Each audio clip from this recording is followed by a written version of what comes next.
Abdul Ezedi is still missing. Just hours ago, the Met Police decided to release more CCTV footage of his last sightings. That might have been useful if we'd have had that a few days ago. Imagine my shock that they think he's being hidden by somebody.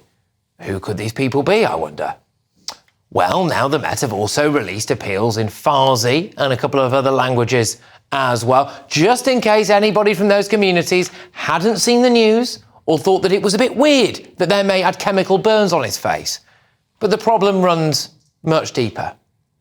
Is the Church of England now a front for illegal immigrants? Not just the C of E, possibly the Catholic and the Baptist churches as well, who may have vouched for Ezedi in this case. But the reality is that illegal immigrants pretending to be asylum seekers can break into Britain, have their asylum claim rejected, and then use the Church of England to formulate a new claim. It emerged that 40 people on board the Bibi Stockholm barge are miraculously converting to Christianity, pun intended. The Liverpool maternity bomber had his asylum claim rejected, but then converted to Christianity before trying to blow up a building full of pregnant women and newborn babies. It's worth noting that his original target was military veterans. Pray to stay goes back years. In 2016, it was obvious that astonishing numbers of Muslim refugees across Europe were converting to Christianity. They were even conducting mass baptisms. A quarter of all confirmations, reportedly, by a bishop in Bradford were converts of Islam. Most were Iranian and most were asylum seekers. I have got here a copy of a document that is entitled Supporting Asylum Seekers, Guidance for Church of England Clergy. I think you deserve to know what's in this document. Some of it is quite startling. Now, it provides clergy with a link to legal aid services and solicitors who are willing to act for asylum seekers. It tells the clergy that they can talk to the solicitor with their new friend, the asylum seeker. It tells them that they can provide transport and attend asylum hearings themselves, and it actually gives them advice on how to convince a judge. They just need testimony from a church leader, confirmation of conversion, and evidence of persecution in their home country. Helpfully, actually, this comes complete with links to websites that highlight persecution of Christians in various countries. It also explicitly tells them that if an asylum seeker has been refused, their conversion to Christianity can form the basis of a fresh claim. The document says that many asylum seekers will stay illegally, and it does not tell the clergy to report those individuals. It also gives them the ready-made excuse as to why the asylum seeker might remarkably stop attending church once their claim has been accepted. They might have moved away for work, for example.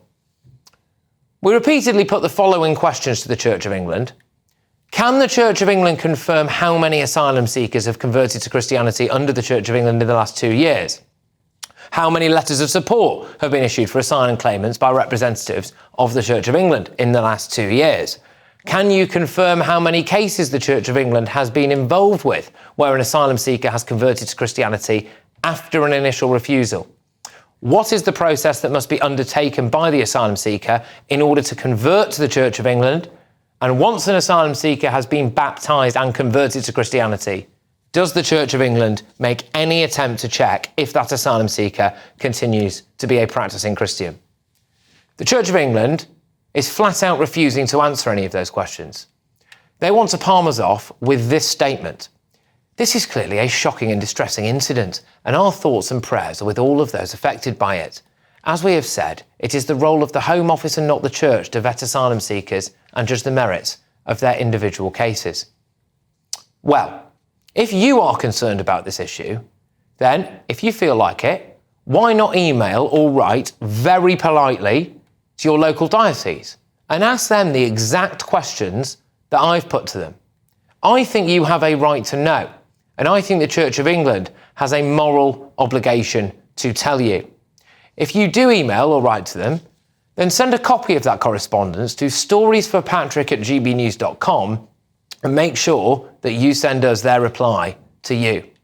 But let's get the thoughts of my panel tonight. We are joined by GB News presenter and star Nana Aquia. I've got Conservative MP for Stoke-on-Trent North, the wonderful Jonathan Gullis, and author and broadcaster Amy Nicol-Turner. Thank you very, very much. Jonathan, I think the Church of England has a heck of a lot of questions to answer for here, whether or not they are complicit in illegal immigration. This document is disgusting and is absolutely terrifying that ultimately the clergy are, in its essence, only assisting those people who are coming into this country illegally by being able to help with those claims, by having these links, by saying you can vouch for them. And by the way, if they don't suddenly turn up once their claim's heard. I mean, the fact that in that document, Patrick, there's a section that says, if a claim is refused, can we mount a personal campaign? What is this about? Ultimately, this is led by Archbishop Justin Welby, who has created activist priests in our system, and like the lefty lawyers, like Sir Keir Starmer, these people are intent on making sure that our borders remain wide open. I mean, Amy, you know, why are you laughing? If people who I'm laughing because lefty lawyers, judges, teachers, Bank of England, the National Trust, and now the Church of England. Acid over a woman's Hang on a minute. Right, whoa. Put those to one side for a minute, and let's look at because I need to look at the role. That's a Home Office issue. That is a Home Office issue. No, stop now, because they are creating their asylum claim whilst in Britain with the Church of England and potentially other religious groups as well. What is the role of the Church of England primarily? To help, guide and support vulnerable and disadvantaged people. What group of people are incredibly disadvantaged and vulnerable is asylum seekers? That's all the Church is doing here. The Church of England are complicit in this, and they've got a lot to answer for. It's the very same Justin Welby who happens to have the 6-bedroom house in Normandy. The Church of England have a very bad history of child abuse as well. This is disgraceful. I mean, where in your mind would they think that if 40 people from the Bibby Stockholm come in and say they're going to convert to Christianity, and this is after they've come to this country to try and claim asylum, and some of them having had their claims rejected, on what planet is that a fair claim? And we're paying for this. The Church should know that. Well, I thought about this a lot today because I agree, it looks very strange. But if you think about one of the places where people tend to turn to God is prisons. So many people in prisons turn to religion. Yes, but what is the Bibby Stockholm? What is the Bibby Stockholm? We're not even properly locking these people up. Let me finish the sentence. We need to detain these people. It is a floating prison. Well, so it kind of doesn't. Some people would say that they're criminals anyway because they've come here illegally. So I would actually. I'm just saying. The question now for you, Jonathan: should the Church of England and potentially other Christian groups as well stop the conversion, or at least the vouching for asylum seekers? Oh, absolutely. And there should be a full investigation undertaken between the Home Office and the Church of England to answer the questions that you have very fairly posed, to find whether or not any priests have been complicit in any way in happily signing letters. Wait. Have been complicit. GB News, complicit in what? In helping? This probably wouldn't be heard of. Complicit in allowing what we know predominantly to be 75% are men who have come over since 2023, of which nearly 2/3 are men under the age of 49. This is a disgraceful situation where we have the Church of England supporting vulnerable people putting in asylum claims, and then even the Church itself in that document admitting people may suddenly disappear after their asylum claim has been heard. You said it was odd. If it's odd to you, Amy, on the left, what do you think it looks like to all of us? It's very odd. Because it took a little bit of thinking, and I had to kind of consider it rather than having a knee-jerk reaction and saying, all these people are terrible, let's just get them out and criticise and condemn them all. You shouldn't come to this country legally. The first duty of any country is to protect its people, therefore by protecting its borders. I take that very seriously because 73% voted to leave in Stoke-on-Trent, North Kids Grove and Talk when we had that referendum in 2016. They elected their first ever Conservative MP because the Labour Party simply didn't care about their views. And now we have all these young single men coming over. We don't know who they are, they're undocumented, and now we're finding them committing offences, and after they twice have been rejected, suddenly have by some miracle found God and then never gone to church again. Where I will agree with you, where I will agree with you is there is obviously a problem with the claims being processed. There aren't enough caseworkers. The Conservative government have reduced caseworkers, which has created a massive backlog. So now I think 80% of asylum claims are granted. Reject. Very simple. Get the stamp out. Reject. See, that's not realistic. If you come to this country legally, you're not welcome here. That should be the very clear, simple message. That's not what Britain is about. What is it about then? What are we about? We are welcoming. Well, we have.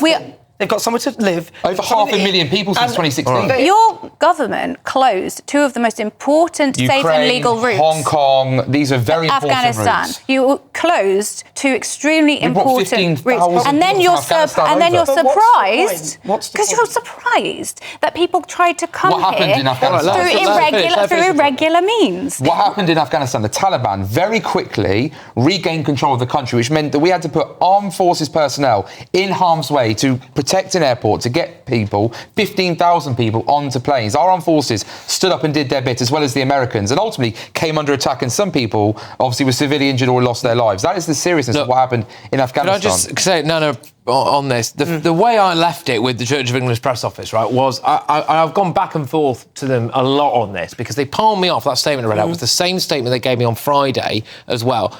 So, I mean, they must be mad if they think that we're just going to let them do this. So I've really hammered down with it, and I've said to them, look, are you now going to confirm to me that you do actually have the information on this and you are just refusing to tell us? They pointed me in the direction of an article that alluded to the former Archbishop that said, well, do we know how bad this problem is? Well, the point is we don't, because the Church of England is refusing to tell us. Look, should they now? If people want to write to the Church of England, to their diocese, and by the way, genuinely, please, just keep it polite. I don't want any issues about Don't write people to the banning Church on of England. Write to the Church of England. Write to the Home Office. Write to them, like you would Write to your MP. Like you would an MP, No, write to the church. Why waste your Do you time think the doing Church of that? England has a duty to respond to that? I think the Church of England has a duty, absolutely, to respond to it and to explain why they are enablers in this process, because people are going across the channel, they're being smuggled, which is a barbaric business, which I would say the Church are complicit in encouraging by the very nature of their behaviour and by enabling migrants who have clearly come here illegally to then try and pretend that they are now Christian so that they can... the only responsibility for enabling irregular migration is this government. So write to your MP, please. don't write to the Church of England. Well, who are Conservative MPs like me merely heard the call. And supporting Labour vulnerable MPs have people. spent over 70 times they voted against toughening our border control. They're doing everything they can to support their lefty lawyer mates who are trying to take every piece of legislation through the court in order to prevent us taking those flights off to Rwanda. That is going to be a key part of the wider package to deter people from Why don't they illegally use the £400 million, use it and put it into caseworkers? All right, everyone. Fiery start. Look, hey, moving on. Bit of a handbrake turn, this. Fancy the chance to win 18 in the Great British Give it to the giveaway. Church of England. Talking of Great British giveaways, well, you have to be in it to win it, and here's how you can get your entry in. We want to turn 2024 into 2020 more with your chance to win £18,000 in cash to spend however you like. You really could be the next big winner of our Great British giveaway. Phil from West Yorkshire won our last one. I never won a penny in my life. Well, congratulations, you've won £10,000. Oh my God, wow. For another chance to win £18,000 in tax-free cash, text GBWIN to 84902. Text costs £2 plus one standard network rate message. Or post your name and number to GB02 PO Box 8690 Derby DE1 9TT. UK only. Entrance must be 18 or over. Lines close at 5 p.m. on Friday, the 23rd of February. Good luck.